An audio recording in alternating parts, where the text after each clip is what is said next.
A developing closeness among Canada, Mexico, and the United States. A North American accord would permit achievement of that potential in each country beyond that which I believe any of us, strong as we are, could accomplish in the presence or the absence, I should say, of such cooperation. In fact, the key to our own future security may lie in both Mexico and Canada becoming much stronger countries than they are today. No one can say at this point precisely what form future cooperation among our three countries will take. Ronald Reagan, November 13th, 1979, a video from a New York City studio. It was his presidential campaign announcement. And he was right. No one could say in 1979 what the United States relationship with those two countries would look like, at least in 2025. Like what President Trump said about Canada on February 3rd. Look, what I'd like to see, Canada become our 51st state. We give them protection, military protection. We don't need them to build our cars. I'd rather see Detroit or South Carolina or any one of our Tennessee, any one of our states build the cars. They could do it very easily. We don't need them for the cars. We don't need them for lumber. We don't need them for anything. In this episode of C-SPAN's Podcast Weekly, we look back at a different time, a different era, when a different Republican was president, and the United States and Canada were close economic friends, and said really nice things about each other. It might be tough to imagine now, but there was a time when an American president quoted another American president saying this about Canada. My fellow Americans, President John F. Kennedy once said of Canada and the United States that geography has made us neighbors, history has made us friends, economics has made us partners, and necessity has made us allies. That was Ronald Reagan's April 4th, 1987 radio address. President Reagan was previewing his upcoming trip to Canada, during which he would address the Parliament in Ottawa, and he was citing President John F. Kennedy from May 17th, 1961, when Kennedy addressed the Canadian Parliament. It was JFK's first foreign trip as president. President Kennedy also told the House of Commons, the nations of the Western Hemisphere are bound together by the laws of economics as well as geography. Just over a quarter of a century later, under President Reagan, the two countries celebrated the United States-Canada Free Trade Agreement.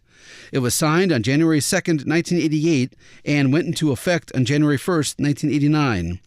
President Reagan discussed the agreement during his January 28, 1988 State of the Union address. One of the greatest contributions the United States can make to the world is to promote freedom as the key to economic growth.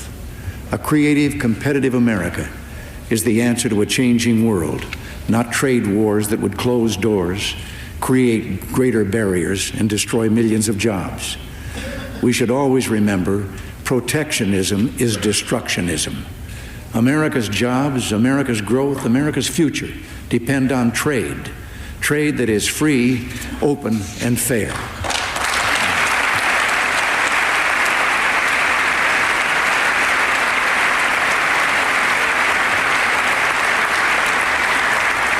This year, we have it within our power to take a major step toward a growing global economy and an expanding cycle of prosperity that reaches to all the free nations of this earth. I'm speaking of the historic free trade agreement negotiated between our country and Canada. And I can also tell you that we're determined to expand this concept south as well as north. Next month, I will be traveling to Mexico, where trade matters will be of foremost concern. And over the next several months, our Congress and the Canadian Parliament can make the start of such a North American accord a reality. Our goal must be a day when the free flow of trade from the tip of Tierra del Fuego to the Arctic Circle unites the people of the Western Hemisphere in a bond of mutually beneficial exchange, when all borders become what the U.S.-Canadian border so long has been, a meeting place rather than a dividing line. President Reagan also spoke about the free trade agreement with business leaders at the White House, March 11, 1988. The American people know that putting up walls around our country is a prescription for ruin, not renewal. What the world and the United States need now is more trade and more open trade. And that's why we've pushed for a new GATT round that includes the most ambitious multilateral trade negotiation agenda in history. That's why we've negotiated an historic trade agreement with Canada that will expand jobs, growth, and opportunity on both sides of the border. And President Reagan spoke about the free trade agreement with Canada again 2 weeks later, and again another group of business leaders at the White House, March 23, 1988. We're tearing down the walls, the tariffs that block the flow of trade, and eliminating the tangle of restrictions and regulations that bind our commerce and inhibit economic cooperation. As this agreement takes effect, Americans and Canadians will conduct business, invest and trade where they like, rejecting beggar-thy-neighbor policies and putting aside special interests in favor of the common interest. In June 1988, President Reagan went to Moscow for a historic summit meeting with Mikhail Gorbachev. He was the last general secretary of the Soviet Union's Communist Party. Also that month, President Reagan visited Canada for an economic summit with leaders of the world's industrialized nations, his last G7 as president. In a June 4, 1988 radio address, he reported on both trips. In 2 weeks, I'll be attending my final economic summit in Toronto, where the Western countries will celebrate the success of free markets.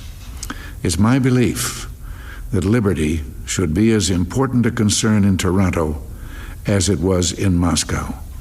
Liberty in the economic sphere means low taxes. It means paring away needless regulations and reducing counterproductive government planning and interference. And it means keeping down barriers to international trade here and around the world. On June 21, 1988, at the conclusion of the G7 summit in Toronto, President Reagan spoke to the Empire Club of Canada. Toronto, like Canada itself, is brimming with strength, vitality, and self-assurance. Those qualities, together with our similar heritages and common values, have made the relationship between the United States and Canada unique in world history. We have been best friends, important trading partners, and allies for more than a century and a half. In many ways, America's relationship with Canada has been the vanguard of our relations with other nations. We open with Ronald Reagan's presidential campaign announcement in 1979. After he won in 1980, where did Ronald Reagan go for his first foreign trip as president?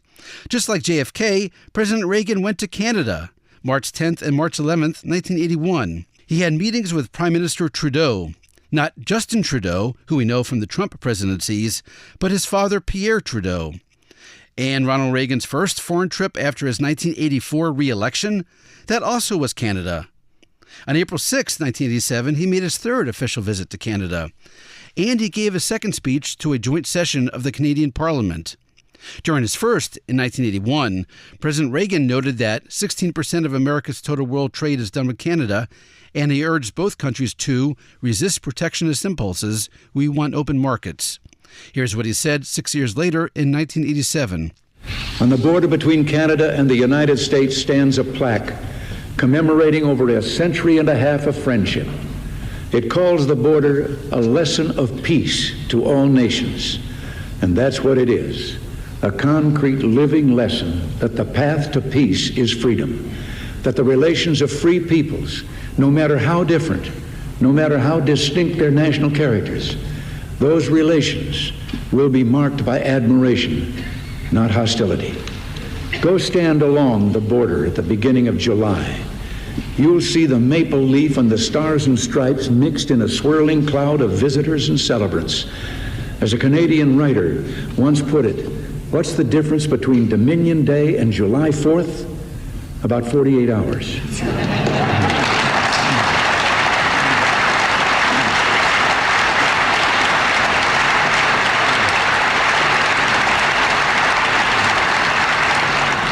Yes, we have differences, disputes, as any two sovereign nations will. But we're always able to work them out entre amis. Entre amis, that's French for between friends. And now a bonus clip. And since we're talking about between friends, let's hear once more from President Reagan in Canada. Again, June 21st, 1988, at the Empire Club, marking the conclusion of the G7 summit in Toronto. It is rare that a personal friendship between two leaders can change the course of history. Rarer still that it changes for the better. But I believe that's the case here. I believe that future generations will regard our work together as one of the great legacies of North America to the world in this half-century.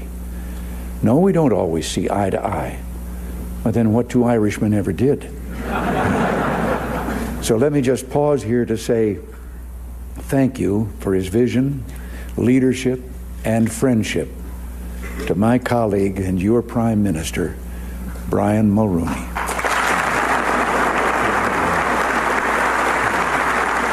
Why is that the bonus clip? Because of Ronald Reagan's mention of Brian Mulroney. It's a teaser for an upcoming podcast, part 2 of Ronald Reagan in Canada. We'll shift from the policy to the personal. Ronald Reagan's relationship with Brian Mulroney, a strong personal friendship that brought Canada and the United States even closer during the 80s. You'll hear what they said about each other in an upcoming episode of C-SPAN's podcast, The Weekly. For now, that's it for this episode. Thanks for listening and happy searching.